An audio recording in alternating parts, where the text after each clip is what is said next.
पृथ्वी के घड़ी एगो टिकाऊ भविष्य खातिर एगो प्रतीकात्मक switch. Earth hour world wildlife fund WWF द्वारा चलावल जाए वाला एगो आंदोलन हवे। ई आंदोलन एगो समझदार रात है जहां लोग समुदाय आ व्यवसायी लोग के 1 घंटा खातिर बिजली बंद करे खातिर प्रोत्साहित कइल जाला। आमतौर पर यह अनोखा एक्शन मार्च के अंतिम शनिवार के होखेला, जवना में लोग रात के 8:30 बजे से 9:30 बजे तक बत्ती बंद कर देवेले। इतिहास आ विकास 2007 से शुरू भइल। अर्थ आवर के शुरुआत ऑस्ट्रेलिया के सिडनी में एगो साधारण लाइट ऑफ इवेंट के रूप में भइल, जवन की बिजली के बर्बादी से बचाव के कोशिश रहे। वैश्विक अनुपस्थिति एकरे स्थापना के बाद से ई एगो विशाल आंदोलन में बदल गइल बा। दुनिया भर में 185 से ढेर देश आ इलाका सब में लाखन लोग के इकट्ठा कइल गइल बा। प्रभाव आ महत्व के बारे में बतावल गइल बा। प्रतिबद्धता के प्रतीक पृथ्वी घड़ी ओ ग्रह के रक्षा खातिर हमनी के सामूहिक प्रतिबद्धता के एगो सशक्त प्रतीक है, जवन सबका के जिंदा रहे खातिर प्रेरित करेला।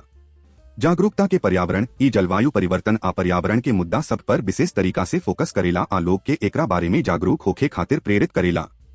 बत्ती बंद करे से परे, हालांकि 1 घंटा खातिर बत्ती बंद कईल जरूरी बा। पृथ्वी घंटा टिकाऊ पर्यावरणीय कार्रवाई खातिर एगो मंच के काम कइले बा।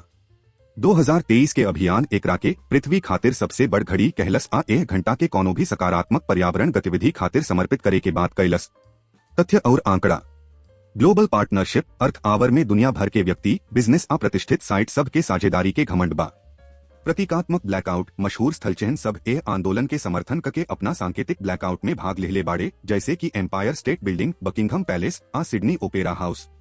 ऊर्जा के बचत पृथ्वी के पर्यावरण टाइम के लाइट ऑफ के दौरान ऊर्जा के बचत के मात्रा निर्धारित कईल मुश्किल बा, काहे से कि अलग अलग स्तर के भागीदारी के कारण। बाकी ई प्रतीकात्मक क्रिया हमनी के समग्र ऊर्जा खपत के आदत के दिशा में बदलाव ले आवेले।